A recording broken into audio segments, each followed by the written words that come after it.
In bass fishing, I truly believe that we overcomplicate things all the time. If you look at some of the best anglers in the world, they really keep things simple, and keeping things simple helps them to go out and consistently catch bass. And to me, in bass fishing, there is an 80-20 rule, like you hear about in business. And if you follow this 80-20 rule, then you're gonna simplify your fishing, and you are also going to go out and consistently catch bass. So stay tuned, it's gonna be a good one. I, a lot of times, get maybe hundreds of comments on some of my videos, and I read through most of my comments. I don't always respond, and there's so many of those comments that I wish I could just be like, that really doesn't matter, or hey, don't even worry about that.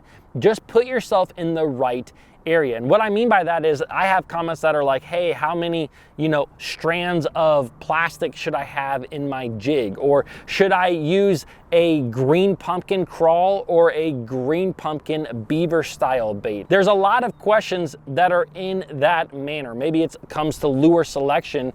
And a lot of times, if you are in the right area, I really don't think that it matters what you throw. And what I'm trying to say is I really believe that there is an 80-20 rule that applies to a lot of different aspects of bass fishing. Now, if you have never heard of the 80-20 rule before, I heard this a lot in college, in my business courses where we talked about the 80-20 rule. And in business, it's 80% of your revenue comes from 20% of your customers. Now, that rule applies to a lot of other things though. It's basically saying that 80% of your outcome will come from 20% of your causes or your input. And so I think that rule, the 80-20 rule, applies to a lot of things that we do as far as fishing goes. For example, I think that 80% of the bass are in 20% of the water. So if you are not in the right area, you are simply not going to be around bass. Now, another thing that I think about the 80-20 rule is our lure selection, kind of like what I was just talking about.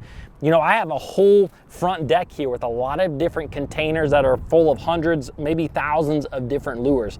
But I can guarantee you that less than 20% of the lures up here have yielded 80% of the catches that I caught this year. It may not be the same lures for everyone, but I can almost guarantee that there's an 80-20 rule for you. There's 20% of the lures that you use this year probably yielded most of the results. So there's a lot of areas of bass fishing where I think that this 80-20 rule applies. And to me, like I said, simply being in the right area is what I consider the most important thing, because I have seen so many times, especially when I was fishing like the Bassmaster Opens, where I would get really dialed into fishing a certain lure in a certain area. And I thought in my mind going into the tournament that, hey, these fish are only biting this particular lure and this is what I'm going to catch them on. And during the tournament, I'd have a co-angler that got in my boat, and sure, I would catch fish on that certain lure, but a lot of times, more times than not,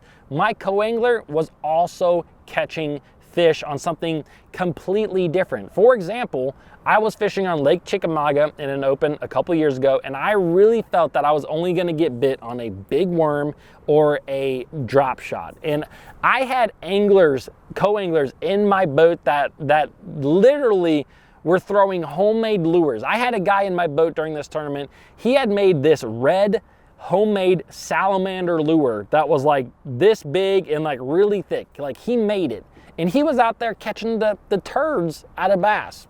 I don't know why I said turds, but he was catching bass just as good as I was. And why? Because he was in the right area. If you really pay attention to some of the best anglers in the world, they are simply the best anglers at covering water. Okay, they are the most efficient anglers out there. Guys like Jacob Wheeler, Kevin Van Dam, Brian Thrift, Jason Christie. These are guys that cover water efficiently, and they just find those areas where there's a lot of life, where there's a lot of bass. They don't necessarily have a secret. They are just really efficient at covering water. And if you think about it, bass fishing is really about guessing and checking. You know, like I'm guessing the bass are gonna be here, and then I go and check to see if they are there, and then you continue to do that. So the person who does that the best, for example, Jacob Wheeler, he can cover water probably the best out of anyone out there, and he is going to put himself in a position where he finds more areas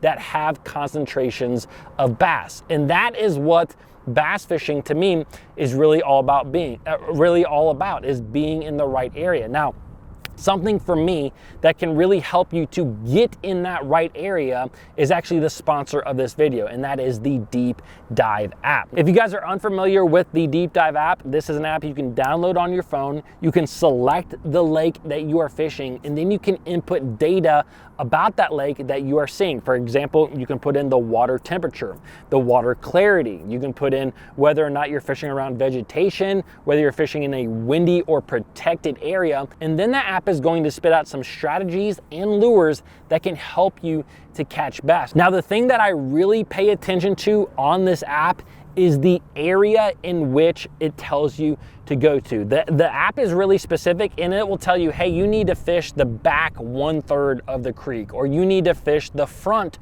1/3 of the creek, or hey, you need to fish on the main lake and look for these structure features. That is what I really pay close attention to, because that really has bailed me out a few times this year as to really catching quality fish and not. For example, I was fishing earlier this spring, and I thought most of the fish were gonna be up into the creeks a little bit more than they were. I put it in the app, it said to focus actually on the top 1/3 towards the mouth of that creek. I moved immediately to the mouth of the creek, and I caught the biggest bass that I did during that day. So that is what I'm talking about. Being in the right area can really help you to catch bass. It's not always necessarily the lure, it's not always necessarily the color. Simply being in the area is what I think is the most important. So when you go out there and you fish, stick with those 2 or 3 or 4 lures that you have a lot of confidence in, as well as those 2 colors that you have a lot of confidence in, and just keep moving. And do that. You can do this if you're fishing in a lake, a river, or even a pond. If you're fishing in a pond, simply keep moving until you get one bite. Once you get one bite, then settle down. Then try to see if there's a group of fish in that area. And lo and behold, if you find a group of fish, that is when you can start experimenting with the size of your lure, or the color of the lure, or the actual lure itself. I hope you enjoyed the video. This is kind of more of a bass fishing theory video, and if you like this style of video, I did another one right here where I talk about kind of fishing the extremes of bass fishing. So if you guys enjoyed this video, you'll enjoy this one as well. Subscribe, comment, and I'll see you guys in the next video.